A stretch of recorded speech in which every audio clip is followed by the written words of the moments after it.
The morning sun barely pierced the horizon when hell erupted in the waters off Somalia. July 5th, 2025, a date that would be remembered as the day modern piracy met its match. In the distance, 31 speedboats cut through the waves like a pack of wolves closing in on their prey. Each vessel bristled with weapons. RPGs gleamed in the early light. Heavy machine guns were locked and loaded. 250 hardened pirates, their eyes fixed on a single target. They saw what appeared to be an easy mark, a lone supply ship making its way through dangerous waters.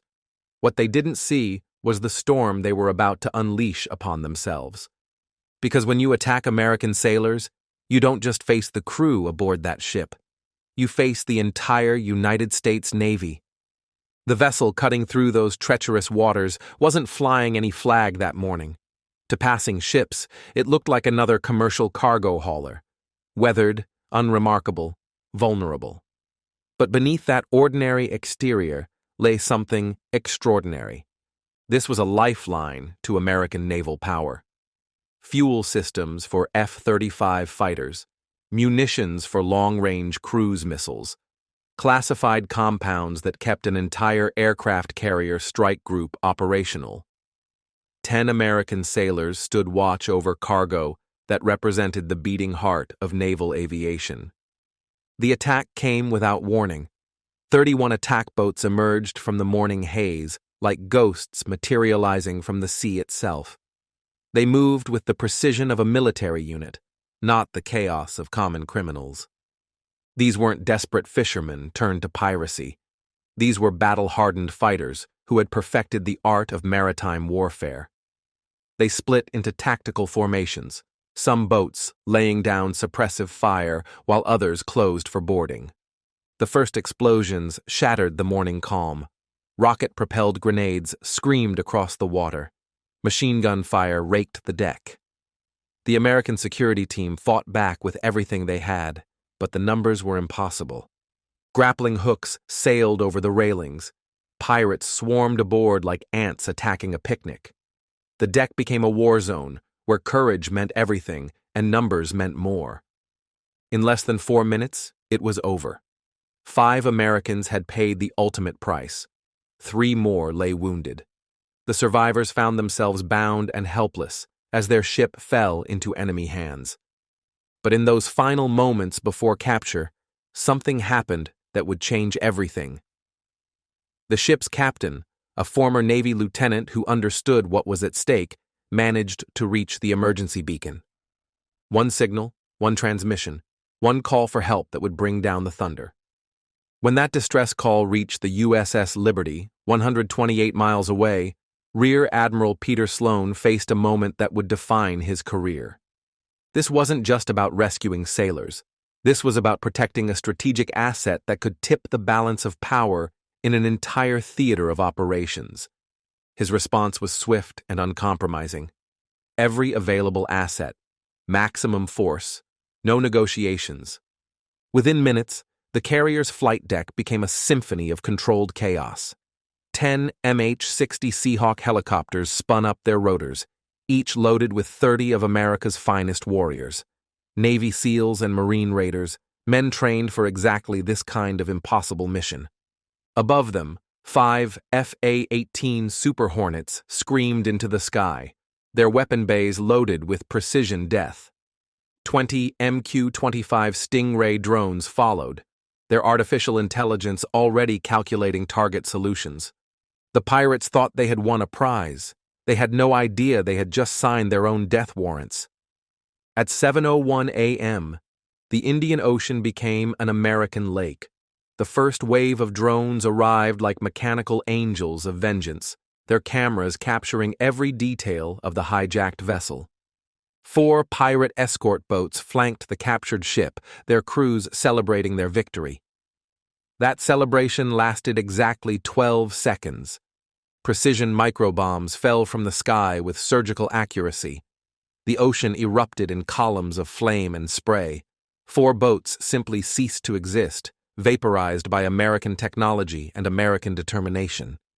Then came the Super Hornets, diving from the clouds like hawks striking prey. Their miniguns spoke with voices of thunder, shredding pirate positions on the ship's deck. Sandbags and makeshift fortifications disintegrated under the assault. The pirates fired back desperately, their RPGs streaking skyward. But you can't fight the sky when the sky belongs to America. As the air assault raged overhead, shadows appeared on the horizon. 10 Seahawk helicopters, flying low and fast, their approach masked by the chaos above. The maritime rescue that followed became legend in special operations circles. Navy SEALs fast-roped onto the ship from multiple points simultaneously. They moved through the vessel like death itself, room by room, deck by deck. These weren't soldiers coming to negotiate. These were America's finest warriors, coming to settle a debt paid in blood. The battle for the ship lasted 8 minutes. When the smoke cleared, every pirate was either dead or zip-tied on the deck. The American hostages, bloodied but alive, were finally free. But America wasn't finished. Intelligence from captured pirates revealed their mainland base, a fortress that had mocked international law for years. Admiral Sloan's orders were simple: end it. The compound had stood for nearly a decade, protected by corruption and geography. It had been a symbol of lawlessness in a lawless region. That symbol died at 7:29 a.m. when American air power arrived overhead. FA-18. Super Hornets delivered GPS-guided devastation with clinical precision. The main headquarters building collapsed into rubble. Ammunition depots erupted in secondary explosions that lit up the coastline.